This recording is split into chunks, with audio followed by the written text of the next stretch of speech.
Okay, so you're interested in knowing why the 2021 Mazda CX-30 is best in class? Well, you're on the right video.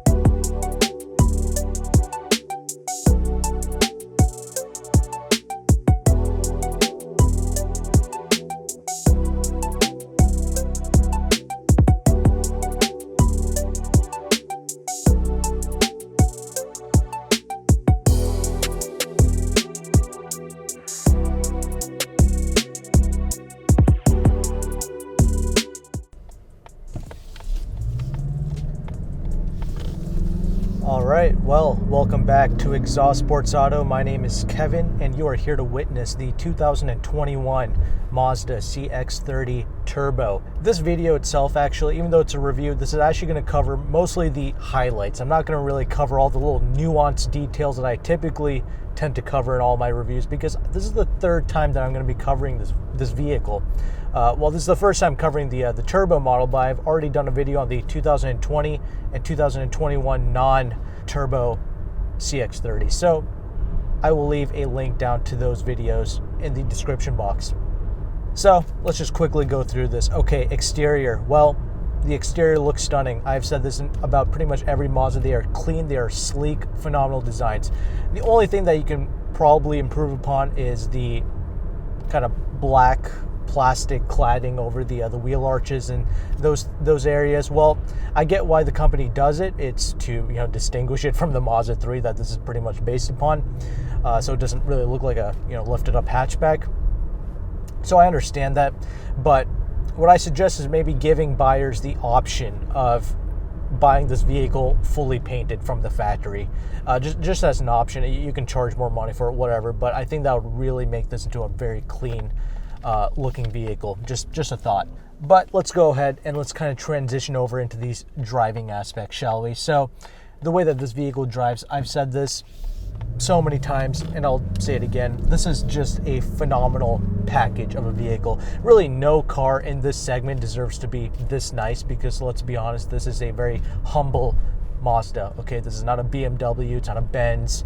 Okay, yeah, this has the attributes that match or even exceed most entry-level luxury vehicles. That's how good this vehicle is, and that's why these products continue to be praised by the reviewers, media, things of that nature, right? So this is the turbo model, made it to this phenomenal 6-speed automatic. I've praised the 6-speed multiple times, but I like it because it's the correct amount of gears. It downshifts when you need it to. Drivetrain reacts beautifully. It will, however, never really shift at redline. It'll never go up to like the 6,300 RPMs. It'll typically tend to shift around 5,000 RPMs or 5,500 RPMs if you put it into the sport mode. But this 2.5 liter turbo produces 227 horsepower and 310 pounds-feet of torque on regular fuel, 250 horsepower and 320 pounds-feet of torque if you put the premium fuel in it. And this thing's got more torque than most naturally aspirated V8 vehicles. Okay, this has more torque than the E92 BMW M3. So it's a lot of power, and it makes it a brilliant city vehicle. Effortless thrust when you need it. I mean, you kind of just have this vehicle at a standstill.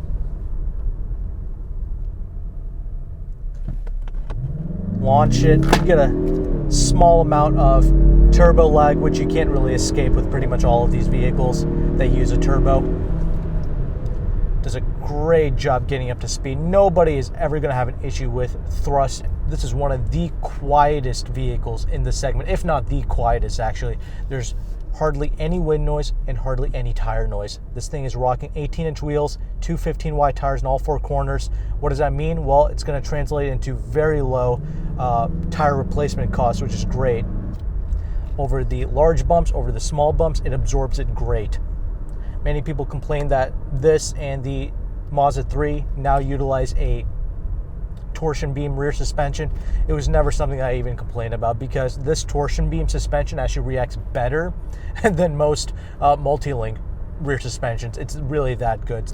Now, if you go back and you watch my regular 4-cylinder reviews, you'll find out that I actually love the naturally aspirated motors that produce 186 horsepower and about 186 pounds-feet of torque. I think those are also brilliant engine options, especially if you just get the front-wheel drive models. When you go turbo like this, you're going to be getting the all-wheel drive as standard, and that's good because, well, this is a lot of power, and this all-wheel drive really makes this power to be very drama-free, essentially. There's no slip, there's no real torque steer to report. It actually remains rather neutral for the most part. Steering is great, very predictable. Now, another area where this vehicle could kind of improve upon is actually the brake feel. So I didn't really complain about this in the Mazda 3 turbo hatchback, but in this vehicle, I would like the stopping power to be increased a little bit. Now, you're not gonna like rear end the guy in front of you or anything like that. It obviously stops, but I'm just saying the bite, the pedal feel, it could be a little bit more. The stopping power could be better. But for the most part, it's not really a huge deal. It's just something that I noticed. So I'll give you guys one last little pull here. It doesn't really get out of hand at all. It does typically tend to short shift. You know, that's the main thing I noticed, even if you put it into the sport mode. But this is going to be one of the absolute best daily drivers that you're going to be getting into for the price and in this class by far. I am just so impressed with this vehicle. It is one of those cars that just hit above its weight class, and that's the main reason why they continue to be praised and why they continue to be best in class.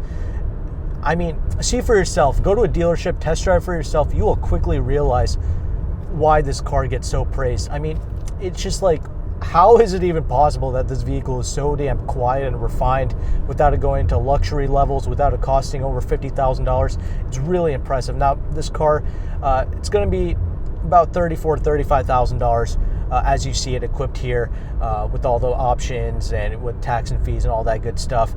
I would recommend personally getting the regular premium option, and it'll be about $32,000. I think that's perfectly fine. You don't need a premium plus trim per se. So that's something to keep in mind. I will actually cover that more in detail in my buyer's guide video that I'm going to do. So stay tuned for that. But just know that this is a great driving experience. Now let's go ahead and let's transition over into this interior segment, shall we?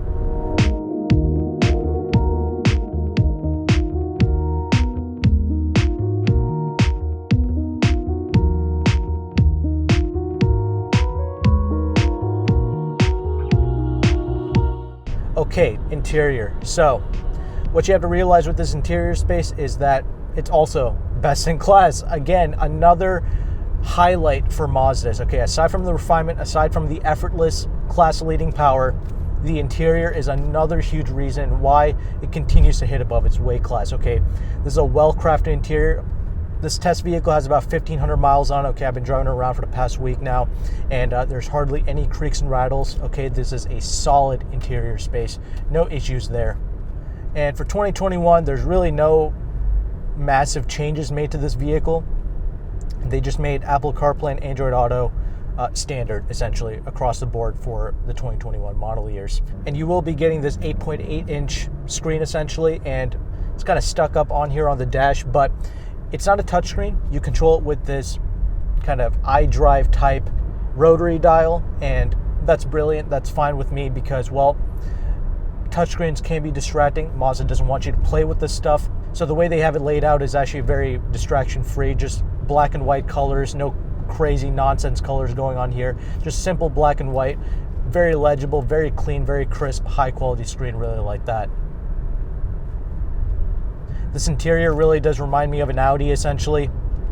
The steering wheel, the way it feels, the way it looks, the way the buttons kind of click, it all has a premium kind of Audi-like feel to it. Yet it still feels Japanese, especially to drive. It kind of feels light on its toes, essentially. So it has like this European vibe, but with like this Japanese flair. I don't know. It's a weird way of describing it, but just know that it's a high-quality place to spend time.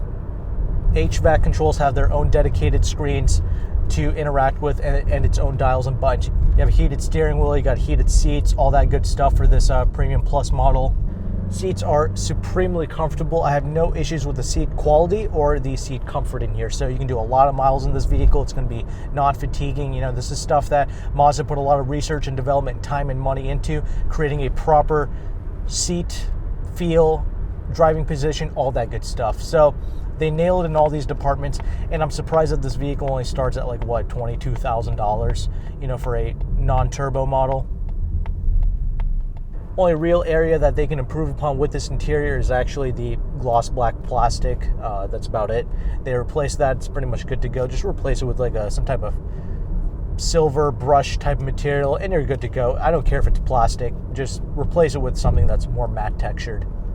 Before talking about the rear seats, I'll talk about another huge highlight with this interior. It's actually the Bose audio system. So make sure if you are looking at purchasing or even leasing this vehicle, if you can get a model with the Bose audio system, that would be ideal basically, because it is truly worth the money.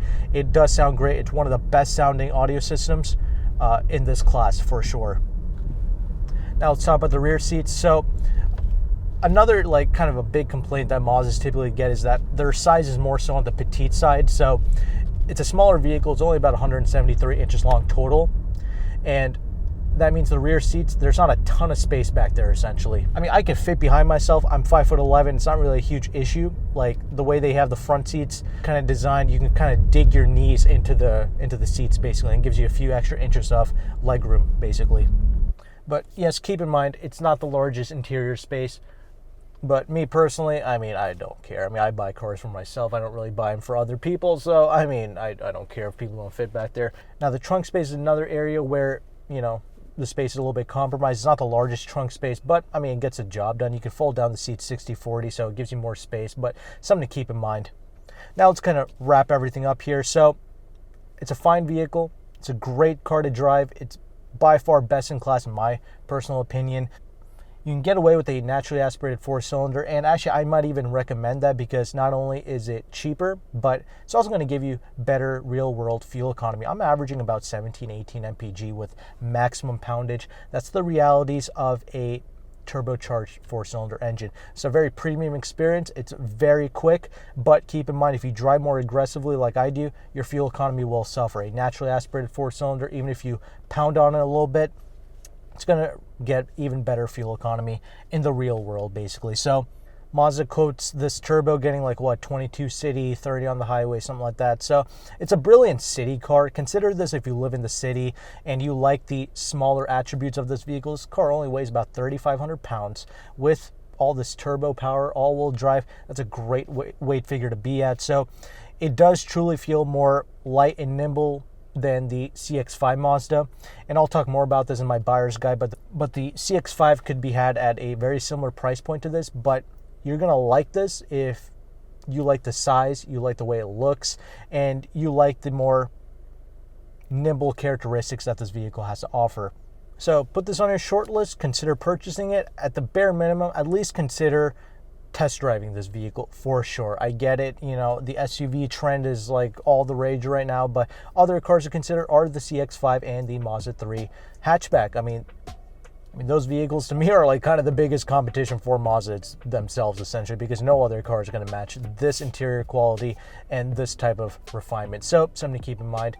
Thanks again for watching this video. Take care and goodbye.